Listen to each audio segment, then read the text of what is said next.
Dear friends, welcome to the third part of our online audio mini seminar, Excuses and Our Success. Today we will speak about the downsides of excuses and few other things. What would you like to have in your life? Excuses or results? When I ask this question, then everyone says they would like to have results, but most of us are very good at making excuses. So this course will help us to reinforce our determination to become fixed in devotional service and thus get freed from various excuses that obstruct our success.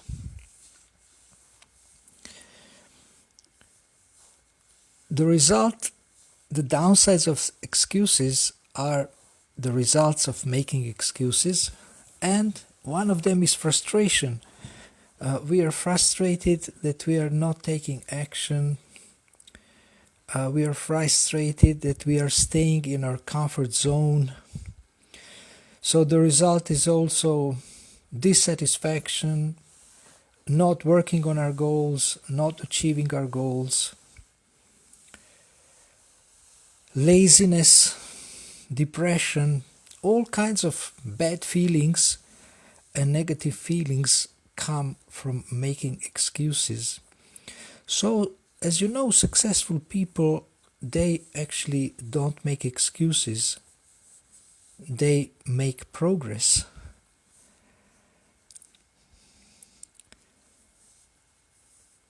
It's easy to say, oh, I cannot do this because of this and this and that. And later we will mention 6 more excuses out of 18 that I promised to tell you. So it's better to try to become aware and confront our excuses. And we will, in one of our next sessions, we will be speaking about confronting our excuses. So I have not seen any person who is regularly making excuses that is happy. Usually people who make excuses are not happy. They are frustrated. They are not satisfied. They are not satisfied with themselves. They don't feel good about themselves, about life, about others.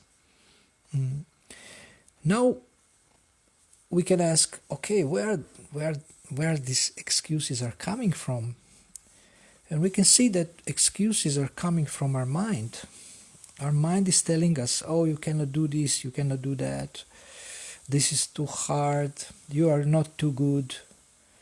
Now, we will look at 6 more excuses a little later. So it's coming from the mind, and if we observe this and we try to objectively observe, like watching a movie, observing what is happening in our mind, how our mind is making excuses for various things, then we can do something about it. We can actually stop making excuses. For example, I'm sure you have experienced how the mind tells you that, oh, you cannot chant now 16 rounds, or you cannot chant all the rounds, you have to do something else, you will chant later. This is like a constant thing in the lives of so many devotees, that the mind is saying that the chanting should be left for later. If you cannot chant, all 16 rounds in one go, this is so hard. You have to do so many other things. The mind wants to go here and there.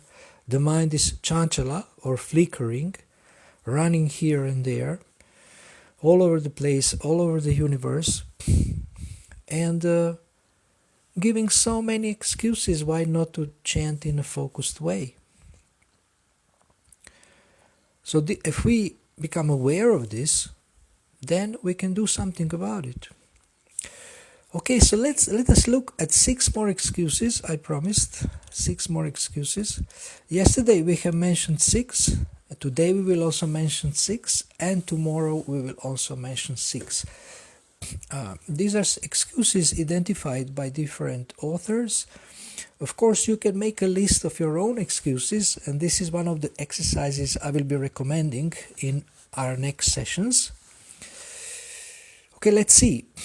I can't afford it. So that means you are not able to pay for something. For example, I can't afford to pay for a trip in India. And opposite of this may be a statement, I'm connected to Krishna, who is an unlimited source of abundance. So if Krishna wants, I can get enough money to pay for my trip to India and visit the holy places. Then the next one, no one will help me. Well, if we look more closely, we can see that the right circumstances and the right people are already here, and they will help us if we only ask. But sometimes we are reluctant to ask. Sometimes maybe the circumstances are not ideal, but we can work to create better circumstances. So how will you know if anyone would be willing to help you? You need to ask. If you don't ask, then there is a 0 chance that someone will help you. Or there is maybe little more chance unless some people know that you need help and they come forward. But if we ask, then at least there is 50% chance that someone will help us. The next one, it has never happened before. Something, let's say, no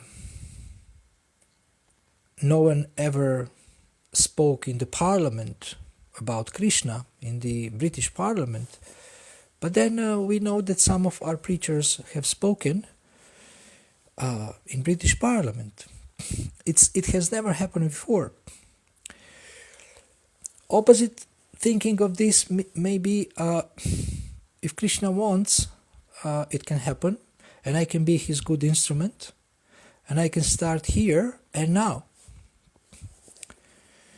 Then the next one, I'm not strong enough.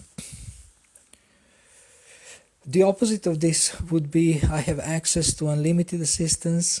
My strength comes from my connection to my source or to God, and I will do my best to be a good instrument.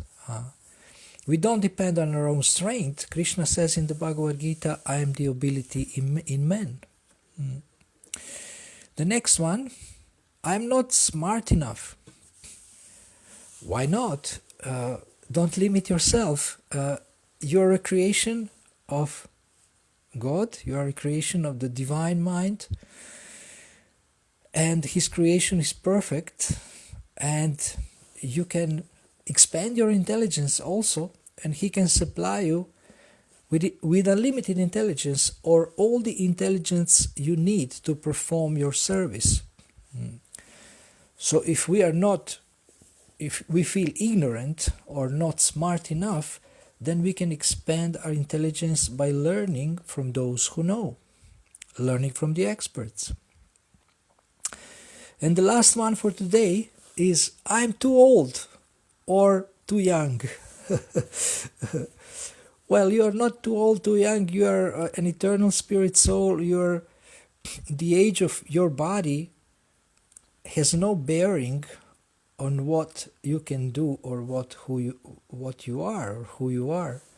Of course, when the body is older, there is some limitations, but there is no limitations on how much we can do with our mind, with our speech.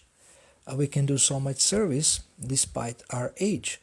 For example, older devotees can help so much by supporting younger devotees, by sharing their wisdom, their experience. They have gone through the school of hard knocks, and they know what to avoid, they know what works, and they can share that. So now I would like to say a little prayer related to excuses. Um, Today, as you know, now is Srila Prabhupada Marathon. Devotees distribute books all over the world, make a special effort to distribute millions of books and flood the world with Srila Prabhupada's books. And this, over the last more than 50 years, this has been done. And we want to pray that people who meet our book distributors give up all excuses and take Srila Prabhupada's books to their homes and read them. So give up excuses for not taking the books. This is our prayer, and we hope it will help a little that our distributors can distribute a lot of books. Krishna can also remove the excuses from the minds of conditioned souls and help them to accept these wonderful books. So on this note, I would like to finish today's short session and welcome you to tomorrow's session, number 4. And this session will be about benefits of giving up excuses.